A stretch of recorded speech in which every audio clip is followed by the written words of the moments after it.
Hey everyone, it's the Patient Hodler coming at you with another video, and in this one we are going to talk about major Ecomi transactions that have been revealed on the chain, and we are going to talk about Veve making a move against off-app gem transactions. But before we start, please keep in mind that I'm a crypto and NFT investor and not a financial advisor, so please do your own research before you ape full degen into the Ecomi token or the Veve gems or the Veve collectibles or any other investment opportunity that we are talking about in these videos. Also, if you enjoy this type of content, please consider dropping a like, subscribe to my channel, and let me know what you think about the transactions on the chain and the Veve gem action in the comments below. Tap the bell to always get notified whenever I upload a video, and a special thanks to my Patreons that are constantly supporting my journey with this channel. So as you can see, I am back hiding in a cornfield again, and no, I'm not hiding from Supreme Leader, shout out to Supreme Leader. I am hiding actually from the wind that would give you some really nasty wind noises today. So I am sitting inside of this beautiful cornfield here and taking this video. So before we are going into the main topics here, I want to give a little announcement, then some context, and then we are going to discuss the two main topics here. So announcement first, tomorrow I will be having a live stream with Chris Coffee on the stream. He will be my guest, and we are going to talk everything around gems, Omi to NFT, and of course whatever you are bringing to the conversation in the live chat. Now let's get to the context here. So it has happened, and I have mentioned it throughout the last videos, the cascading effects, and now Voyager has officially filed for Chapter 11 bankruptcy. So Voyager is officially bankrupt. And if you haven't seen it yet, I have made the Lehman situation video where I outline the parallels that I see to the 2008-2009 subprime mortgage Lehman crisis. So if you have not seen that video yet, make sure to check that one out.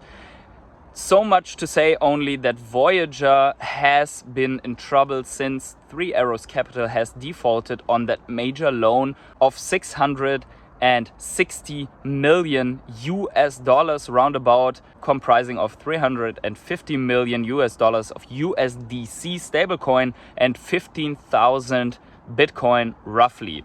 So they were unable to pay that one back, and now Voyager has halted all withdrawals and entered the process of bankruptcy. So this, first of all, wants to tell you something, and that is get your assets off of the exchanges unless you are willing to risk that for a high APY with a small amount of assets.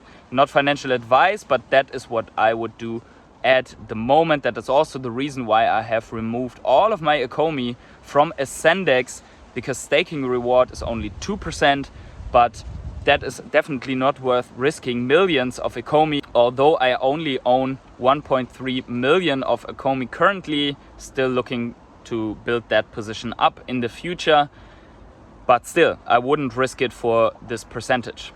Now we should keep in mind that this situation is hanging over the whole crypto market, and that we should see everything that we are discussing right now under these premises. So yesterday I have mentioned in a video that there is a whale who converted all his GoChain Omi to the ERC20 compatible Omi, and I have speculated that the reason for this might be that this whale wants to move this Ecomi onto an exchange to then dump it into the market. And given the situation with Voyager and given the situation in the overall crypto market, that is not too far-fetched, I think. Also, another reason for that stands that only one of the 5 exchanges Omi is currently on supports Go Omi, and the other 4 only ERC20 Omi. So if you want to move it onto one of those exchanges, then you actually need to convert it to ERC20 compatible Omi, meaning that it needs to be converted to the version that is Ethereum compatible. Now, I had asked in that video also to give some more thoughts, and actually some of you came up with really good ideas. For example, JTemp said that it could be the reason that this whale actually wants to store them on an ERC20 compatible cold wallet on a ledger, for example, that only supports ERC20 protocol. And actually, I think this is one of the most reasonable thoughts out there. Another one could be that this whale slept on the conversion until now, or that he waited for lower gas fees, although I think that is not very likely. Anyways, this whale activity is completely unrelated to founders and to exchanges as far as we know.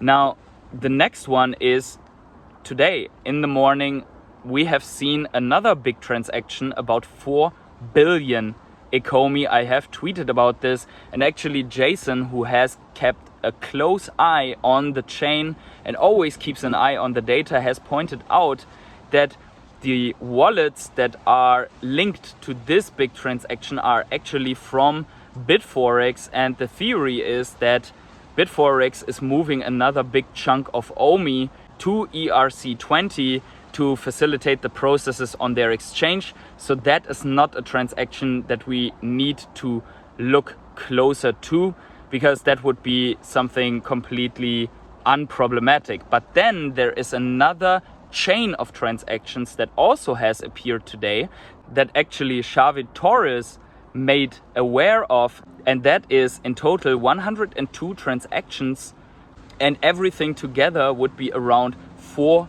billion Ecomi being moved from wallets to Bitforex. And that actually is something that we need to take a closer look to, because this is not related to the migration from Bitforex, and that seems to also be unrelated to the very first whale transaction that we have seen with the migration from GoOmi to ERC20. Now, what could that mean? And there are some possibilities for these last transactions. The first one is that this whale wants to potentially dump this OMI into the market if there would be another crash. And the reasons for this is the context that I have provided in the beginning of the video, that we have seen this bankruptcy and we are awaiting other potentially negative news from the market, such as new inflation numbers, such as rate hikes, such as the official declaration that we might be in a recession.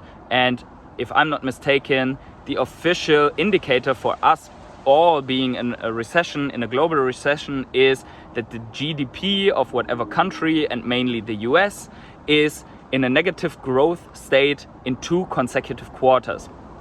So if that's actually the case, we can await more downside for crypto. And that could mean that this whale is getting ready to selling his Ecomi token slowly but surely into the market. And of course, there is not enough volume and not enough buying power right now to absorb 4 billion of Ecomi tokens. So we need to keep a closer eye on this. This is also the reason why we need to have some dry powder or some buy orders at lower levels, because if this whale would decide to sell this OMI, we could definitely see 3 zeros. Now let me know in the comments below if you also think that this whale is getting ready to dump, or if there's any other reason that you can see why this whale would move all these little chunks in 102 transactions to Bitforex. Now let's get into the other topic, and that is that Veve has updated their TOS to prevent off-app gem transfers.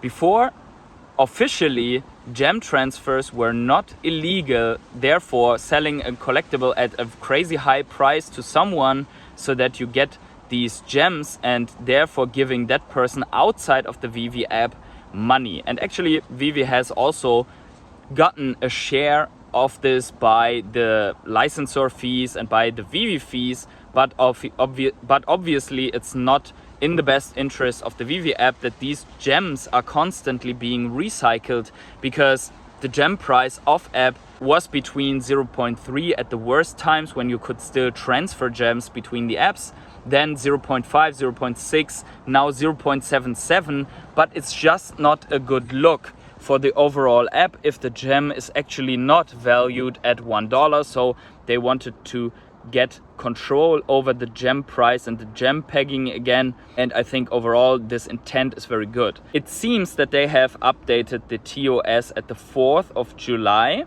So that means technically everyone who is buying off-app gems since the 4th of July is breaking TOS and is running the risk of getting their accounts banned. What I am missing here is the official statement from Veve and the announcement from Veve that now gem transfers off-app are against the TOS and that you can get your account banned. So many people are buying gems off-app since months, and in one AMA they even said that it's not against TOS, that you wouldn't get banned for it, although we know that several bigger whales were banned because of off-app transactions during the time of the gem exploit and the credit card fraud around all of this, and a total loss of $8 million apparently in gems for the Veve company. I have to say I am disappointed that there is no official announcement of the changing of the TOS, because I think you could give people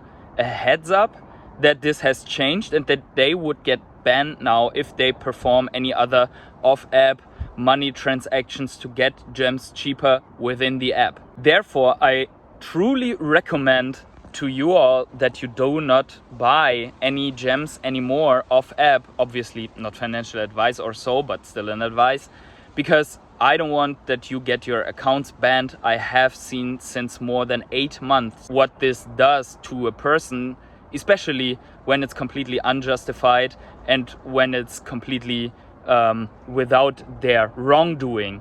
So don't do it anymore. Just wait and see what happens. And lastly, we should also look at what this means for the market. And as far as I can see it, if you cannot recycle the gems off app anymore and there's no outflow of money, probably this could stabilize the market, because there is actually no way anymore to capitalize first in the market and then get your money out until you are using the official KYC based cash out functionality of the Veve app that is being rolled out to some users right now. I personally have not received a KYC invite. I have also not received anything else that indicates that I can proceed with cash out.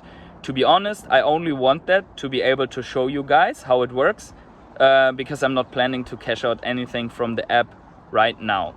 I'm still bullish on the collectibles, and I will hold all of my collectibles or swap them around within the market to acquire other collectibles with those gems. That said, I think this is overall a good measure, but they reveal once more that they are not very good in communicating what they are doing and why they are doing it, and what the community has to look out for to not get potentially banned and lose all their assets. So make sure you follow me on Twitter, where I also post all the latest news that I can find, where I post sometimes whale movement on the chain. So make sure that you follow me there. Also make sure that you subscribe to my YouTube channel so that you don't miss the streams that I will have with other people, YouTubers, creators or community members. I intend to do more of those streams for you guys in the future.